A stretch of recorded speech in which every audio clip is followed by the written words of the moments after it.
کہ جب آپ کالا گورا چودھری نواب چھوٹا بڑا وہ مسجد کے اندر آتے ہیں تو ان کے پاؤں کے ساتھ پاؤں اور کندھے کے ساتھ کندھے جب مل جاتے ہیں تو اللہ کی طرف سے ان کے دلوں سے کینہ نکل جاتا ہے، ان کی چودراہٹ ختم ہو جاتی ہے، وہاں سب برابر ہو جاتے ہیں۔ اس کی شاید حکمت یہ بھی ہو جس کے ساتھ جو ہے نا میں قیاس کر رہا ہوں، میں اجتہاد کر رہا ہوں۔ ایک نواب آدمی جب مسجد میں کھڑا ہوتا ہے تو کوئی غریب آتا ہے تو غریب جھجک رہا ہوتا ہے اس کے ساتھ کھڑے ہونے میں، اور اسلام نے یہی سبق دیا ہے کہ آپ صفیں جوڑیں، شگاف ختم کر دیں، مل جائیں چودھری صاحب کے ساتھ، وہاں اس کی چودراہٹ ختم کر دیں، اللہ کے ہاں سب برابر ہو جائیں۔ تو صفیں بنانے کی جناب بہت زیادہ اہمیت ہے۔ اگر آپ کو نہیں پتہ، آپ حنفی حضرات کو نہیں پتہ، صفیں آپ نہیں بنا سکتے، تو میں آپ کو 3-4 حدیثیں صرف ایگزامپل کے طور پر پڑھ کے سنا دیتا ہوں تاکہ پھر آپ کو پتہ چلے کہ ان کی اہمیت کتنی ہے۔ میں آپ کو حدیثیں پڑھ کے بتاتا ہوں۔ صفوں کی اہمیت کے حوالے سے میں صرف 3-4 حدیثیں نکالی ہیں۔ حدیثیں تو بے تحاشا ہیں صفیں بنانے کے اوپر، لیکن 3-4 حدیثیں صرف پڑھ کے میں بتاتا ہوں۔ پہلی حدیث ہے بخاری شریف کی حدیث نمبر 723۔ نبی اکرم صلی اللہ علیہ وآلہ وسلم نے فرمایا کہ صفیں برابر رکھو، صفوں کا برابر رکھنا ہی نماز قائم کرنے میں داخل ہے۔ اب جب نماز قائم ہی صفوں کے ساتھ ہوتی ہے، اگر آپ صفیں نہیں بناتے تو پھر آپ نماز کس لیے پڑھ رہے ہیں؟ چلیں مرضی ان کی۔ اگلی حدیث ہے بخاری شریف کی حدیث نمبر 725۔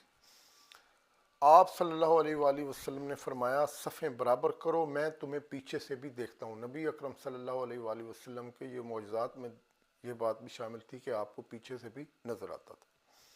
میں تمہیں پیچھے سے بھی دیکھتا ہوں، اور ہم میں سے ہر شخص یہ کرتا کہ اپنا مونڈھا اپنے ساتھی کے مونڈھے کے ساتھ اور اپنا قدم اپنے ساتھی کے قدم کے ساتھ ملا دیتا تھا۔ اب یہ آپ پاؤں سمجھ لیں یا پنڈلی سمجھ لیں یا ٹخنا سمجھ لیں، یہ حدیث اس طرح سے ہے۔ اگلی حدیث ہے، یہ حدیث بڑی جامع حدیث ہے، میں ابھی آپ کو پڑھ کے سناتا ہوں۔ سنن ابی داؤد کے اندر ہے، حدیث نمبر 662۔ حضرت نعمان بن بشیر رضی اللہ تعالی عنہ بیان فرماتے ہیں کہ رسول اکرم صلی اللہ علیہ وسلم نے فرمایا، حضرت نعمان بن بشیر رضی اللہ تعالی عنہ بیان فرماتے ہیں کہ نبی اکرم صلی اللہ علیہ وآلہ وسلم نے لوگوں کی طرف اپنا رخ کیا اور فرمایا اپنی صفیں برابر کر لو۔ آپ نے یہ 3 بار کہا، دیکھیں صفوں کی اہمیت کو۔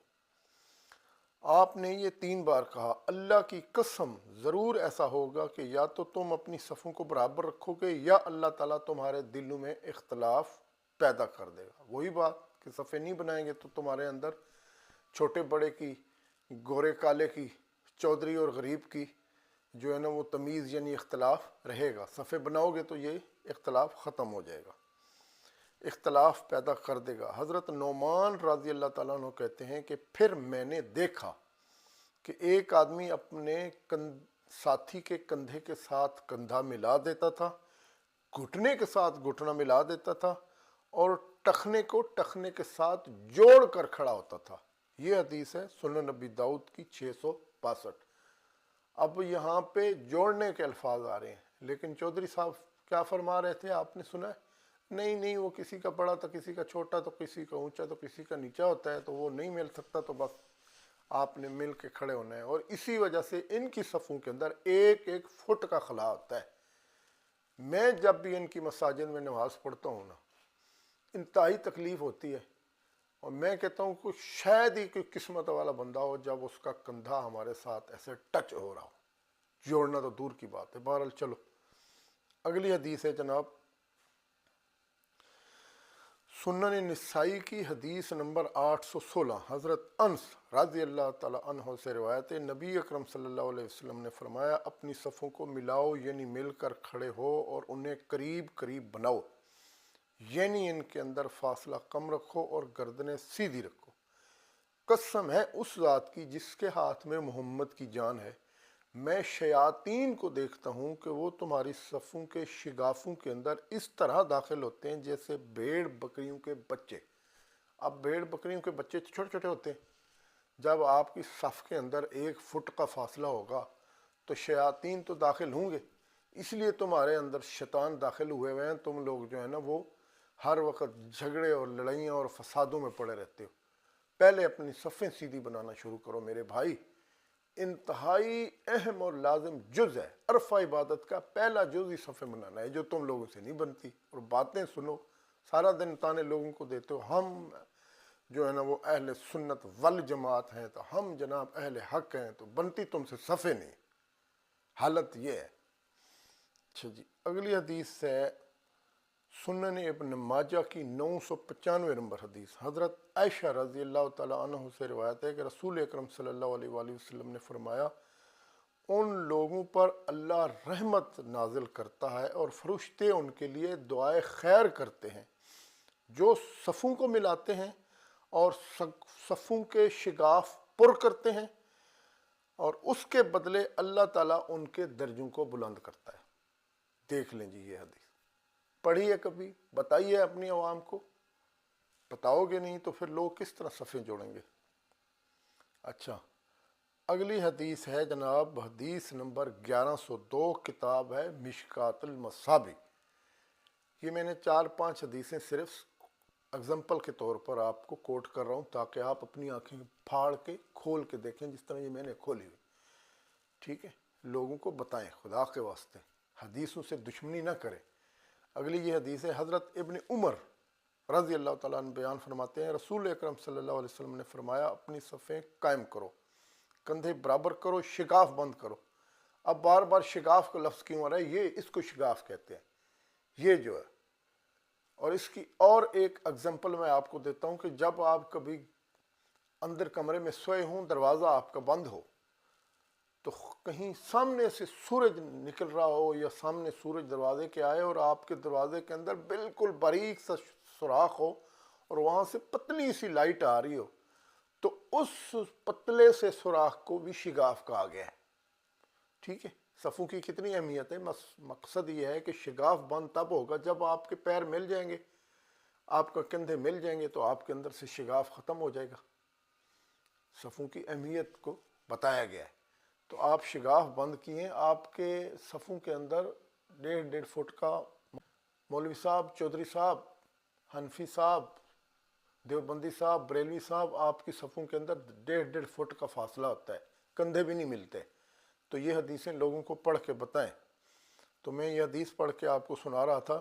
رسول اللہ صلی اللہ علیہ وسلم نے فرمایا، اپنی صفیں قائم کرو، کندھے برابر رکھو، شگاف بند کرو، اپنے بھائیوں کے ہاتھوں کے لیے نرم ہو جاؤ، شیطان کے لیے شگاف یعنی خالی جگہ نہ چھوڑو. جو شخص صف ملائے گا اللہ تعالیٰ اپنی رحمت سے اسے ملائے گا، اور جو شخص قطع کرے گا اللہ اسے اپنی رحمت سے قطع کرے گا. ٹھیک ہے جی، آپ نے یہ حدیثیں پڑھ لی ہیں، آپ نے یہ حدیثیں سن لی ہیں.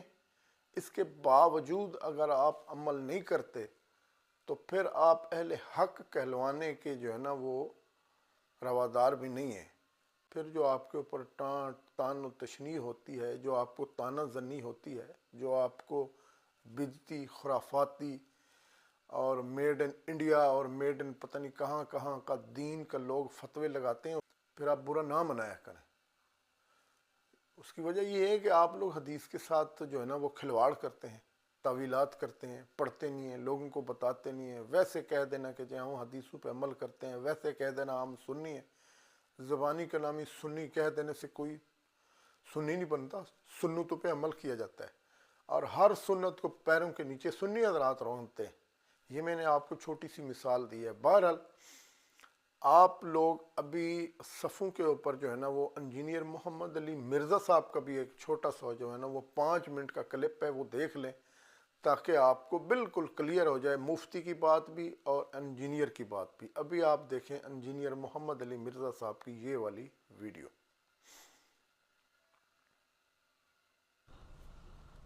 اب اگر تم یہ جاننا چاہتے ہو کہ اللہ تعالیٰ کو کون سے بندے محبوب ہیں، ان اللہ یحب الذین یقاتلون فی سبیلہ، بے شک اللہ کے تو محبوب وہ لوگ ہیں جو اللہ کی راہ میں قتال کرتے ہیں.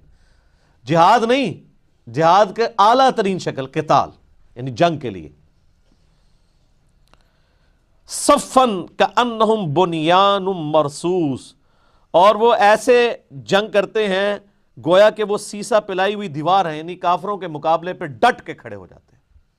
اور اسی کی ایک پریکٹیکل شکل اللہ تعالیٰ نے نماز کے اندر بھی رکھ دی ہے کہ نماز میں بھی آپ ایک دیوار کی مانند نماز پڑھتے ہیں، یعنی پاؤں کے ساتھ پاؤں ملا کے، کندھے کے ساتھ کندھا ملا کے، حتیٰ کہ بخاری شریف میں ہے کہ دو بندوں کے درمیان جگہ نہ ہو ورنہ شیطان داخل ہو جائے گا. ٹھیک ہے، یعنی وہ شیطان فزیکل شیطان بھی ہو سکتا ہے اور سٹیٹس کا شیطان بھی. ایک بندہ یعنی بالکل غریب ہے، ایک امیر ہے، تو ایک ہی صف میں کھڑے ہو جائیں پھر محمود و یاز، اور صف میں نہیں خالی کھڑے ہوں، پاؤں سے پاؤں بھی ملائیں. صحیح بخاری میں حدیث ہے کہ نبی علیہ السلام جب صف سیدھی کروایا کرتے تھے انٹرنیشنل نمبر کے مطابق 725 نمبر 725، تو ہم پاؤں سے پاؤں ملا لیتے تھے اور کندھے سے کندھا ملا لیتے تھے.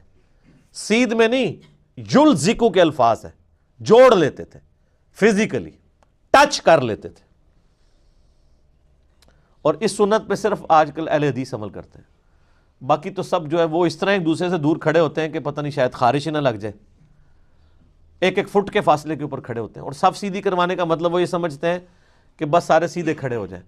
صف سیدھی کرنا صرف صف سیدھی کرنے سے مراد سیدھا کھڑا ہونا نہیں ہے، بلکہ ساتھ ساتھ ملنا بھی ہے. صحیح بخاری میں حدیث ہے کہ صف سیدھی کرنا نماز قائم کرنے میں سے، اور بخاری میں الفاظ موجود ہیں کہ پاؤں سے پاؤں ملے گا، کندھے سے کندھا، اور یعنی بالکل ٹچ کریں گے اور اپنے جسم کے مطابق پاؤں کھولنے ہیں، نہ بہت زیادہ. یعنی یہ کندھے کی جو آؤٹر والی سائیڈ ہے اس کی سیدھ میں پاؤں ہونے چاہیے، تو خود بخود کندھا اور پاؤں آپس میں مل جائیں گے. اور ظاہر ہے پاؤں ملیں گے، ایڑیاں تو سیدھ میں آئیں گی. اب ایڑیاں تو نہیں مل سکتی کیونکہ اگر ایڑیاں ملائیں گے تو پاؤں کے پنجے قبلہ رخ سے ہٹ جاتے ہیں. پاؤں سے پاؤں ملنا چاہیے، ایڑیاں سیدھ میں ہونی چاہیے. وہ ایڑیوں کا ذکر اس لیے ہے کہ پنجے سیدھ میں نہ رکھے جائیں، ایڑیاں سیدھ میں رکھی جائیں. اس کی حکمت یہ ہے کہ صف سیدھی تبھی ہوگی جب ایڑیاں سیدھ میں ہوگی، کیونکہ پاؤں تو کسی کے بڑے بھی ہو سکتے ہیں. اگر آپ پنجے ملانے شروع کریں گے تو جس کے پاؤں چھوٹے ہیں تو وہ تو آگے جا کے کھڑا ہوگا، ایڑیاں نہیں میچ کریں گی، اس کے پنجے مل رہے ہوں گے. تو ایڑیاں ایک سیدھ میں ہونی چاہیے، پنجے آگے پیچھے ہو سکتے ہیں. اس لیے جب ہم بھی یہاں صف سیدھی کرواتے ہیں تو آپ دیکھیں میں بولتا ہوں کہ ریڈ لائن کے ایج کے اوپر آپ کی ایڑی آنی چاہیے. اور بخاری مسلم میں موجود ہے کہ نبی صلی اللہ علیہ وآلہ وسلم اقامت کے بعد صف سیدھی کروایا کرتے تھے، حتیٰ کہ آپ کو یقین ہو جاتا کہ صف بالکل سیدھی ہو گئی ہے. اس زمانے میں ظاہر اس طرح لائنیں بھی نہیں ہوتی تھی نا، تو وہ ایڑیوں کو سیدھ میں رکھ کے اور کندھے سے کندھا پاؤں سے پاؤں ملا کے فزیکلی اپنی صف کو سیدھی کیا کرتے تھے. آج کل تو بڑا آسان ہے، ہمارے تو باقاعدہ سمجھ لیں صفیں بنی ہوئی ہیں تو خود بخود صف سیدھی ہو جاتی ہے. اور آپ پوری تسلی کرنے کے بعد یعنی نماز کھڑی کیا کرتے تھے. لیکن آج کل آپ دیکھ لیں امام کو کوئی پرواہ نہیں ہوتی، خصوصاً جمعے میں تو آپ کو پتہ ہے کہ سورہ فاتحہ بھی مکمل ہو جاتی ہے اور ابھی تک لوگ پچھلی صفوں سے آگے آ کے صف سیدھی کر رہے ہوتے ہیں کیونکہ نمازی بہت زیادہ ہوتے ہیں. تو یہ امام کی ذمہ داری ہے کہ وہ ممبر پہ چڑھے، اقامت کے بعد صف سیدھی کروائے، جو پیچھے لوگ ہیں وہ آگے آ جائیں. جب وہ انشور کر لے کہ صفیں مکمل سیدھی ہو گئی ہیں پھر نماز کھڑی کریں. یہاں پہ الٹ ہوتا ہے، یہاں پہ لوگ اقامت سے پہلے صف سیدھی کرنا شروع کر دیتے ہیں، حالانکہ صف سیدھی کرنی ہے اقامت کے بعد. اور میرے اس پہ کلپ بھی ہے کہ سنت یہی ہے کہ قد قامت الصلاۃ کے اوپر آپ نے کھڑا ہونا ہے، اس سے پہلے بیٹھے رہنا ہے. جب جو مکبر ہے وہ اقامت کے دوران قد قامت الصلاۃ پہ پہنچے گا نا کہ نماز کھڑا ہوا چاہتی ہے، تو پھر سب نے کھڑے ہونا ہے، صف سیدھی کرنا ہے. تو اس معاملے میں یعنی بریلوی اور اہل تشیع جو ہے نا وہ اس پہ کسی حد تک اتنے پورشن پہ عمل کرتے ہیں کہ وہ قد قامت الصلاۃ پہ کھڑے ہوتے ہیں، جبکہ اہل حدیث اور دیوبند جو ہیں وہ تو امام سے بھی پہلے کھڑے ہوئے ہوتے ہیں اور امام کو تلاش کر رہے ہوتے ہیں کہ زبردستی اس کو لا کے کھڑا کریں، اور پھر وہ کہتے ہیں نہیں وہ صف سیدھی کرنی ہوتی ہے. تو صف اس طریقے سے سیدھی کرنی ہے جو سنت ہے. سنت یہ ہے کہ اقامت کے بعد صف سیدھی کرنی ہے، جو کوئی اس میں ٹیڑھ پن رہ گیا. اقامت سے پہلے تو لوگ کھڑے ہو جائیں گے، اقامت کے بعد انشور کرے گا امام کہ ہاں یہ صف سیدھی ہوئی ہے کہ نہیں، جو آپ پہلے انشور کروا رہے ہوتے ہیں. کئی لوگ ہیں نا وہ پہلے صف سیدھی کراتے ہیں پھر اقامت پڑھواتے ہیں، وہ بھی غلط ہے. آپ یہاں دیکھتے ہیں کہ ہم سنت پہ عمل کرتے ہیں، اقامت ہو جاتی ہے پھر میں ایک ایک صف میں جا کے آپ کی صف سیدھی کرواتا ہوں. تو یہ اللہ تعالیٰ نے ایک پریکٹیکل یعنی معاملہ رکھا ہے نماز کے اندر بھی، اور ظاہر ہے کہ میدان جنگ میں بھی سیسا پلائی ہوئی دیوار کی طرح وہ لوگ کھڑے ہو جاتے ہیں.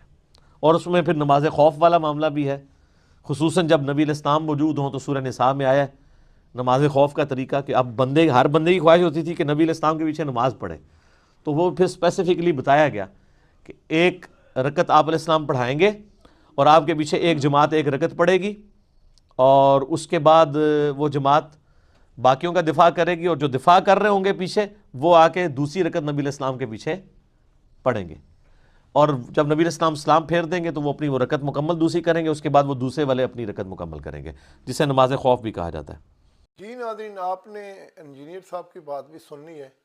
اب آپ اندازہ کر لیں کہ ایک طرف 12 سال مدرسے میں پڑھنے والا مفتی ہے جو آپ کو حدیثیں بتا رہا ہے تروڑ مروڑ کے، اور دوسری طرف انجینئر ہے۔ پھر لوگ کیوں نہ انجینئر کو سنیں، پھر کیوں نہ لوگ جو ہے نا وہ آپ کو چھوڑیں۔ آپ جہاں پہ لیکچر دے رہے ہوتے ہیں، خطاب کر رہے ہوتے ہیں، وہاں 130 بندوں سے زیادہ نہیں ہوتا، اور انجینئر کی اکیڈمی کے اندر ہر ہفتے 200 بندہ آیا ہوتا ہے، اور وہ بھی پورے پاکستان سے، اور انہوں نے منع کیا ہوا کہ ہر دفعہ نئے بندے آئیں۔ اس کی یہی وجہ ہے کہ قرآن حدیث لوگوں کو بتاؤ گے تو آپ کی عزت بھی ہوگی، اور لوگ حق پر بھی آئیں گے، اور آپ کی اپنی اور ہماری اور عوام کی آخرت بھی سیدھی ہوگی۔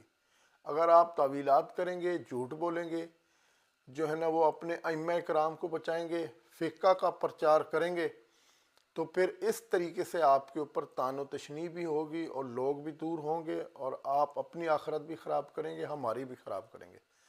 تو مفتیان کرام، پاکستان کے تمام مفتیان کرام سے گزارش ہے، تمام علماء کرام سے گزارش ہے کہ لوگوں کو قرآن و حدیث بتائیں۔ یہ ڈنڈیاں مارنا نہ یہ سکھائیں عوام کو، جو بیچ میں آپ راستے نکال لیتے ہیں۔ ایک حدیث کے الفاظ ہیں سیدھے سیدھے کہ پاؤں کے ساتھ پاؤں ملانا ہے تو بس ملانا ہے، پاؤں ساتھ مل گیا تو کون سی قیامت آ جائے گی؟ نہیں لڑتا ہے بچھو آپ لوگوں کو سیدھے صفحے بنانے کا طریقہ بتائیں، اس کے بعد پھر باقی جو ہے نا وہ چیزیں بھی آ جائیں گی۔ نماز کو سنت کے مطابق ادا کریں۔ صرف آپ کو دکھ یہ تو کھایا جا رہا ہے کہ ننگے سر نماز نہیں ہوتی، رفع یدین آپ چھوڑ رہے ہیں، صفیں بنانا آپ کو نہیں آتا ہے، عورت اور مرد کی نماز میں آپ نے فرق نکالا ہوا ہے، ہاتھ کہاں باندھنے تھے کہاں گھسیٹ کے آپ لے گئے ہیں، رکوع کے اندر دعائیں آپ نہیں پڑھ رہے، سجدے کے اندر دعائیں آپ نہیں پڑھ رہے، اتحیات کے اندر دعائیں آپ نہیں پڑھ رہے، پوری کی پوری نماز کا تو بیڑا آپ نے غرق کیا ہوا ہے۔ پھر آپ لوگوں کو کہتے ہیں ہم نے 12 سال مدرسوں میں پڑھا ہوا ہے، تو 12 سال وہاں کیا کرتے رہے ہیں آپ لوگ؟ اللہ تعالیٰ آپ کے حال پہ رحم فرمائے۔ اجازت دیں، السلام علیکم ورحمۃ اللہ وبرکاتہ۔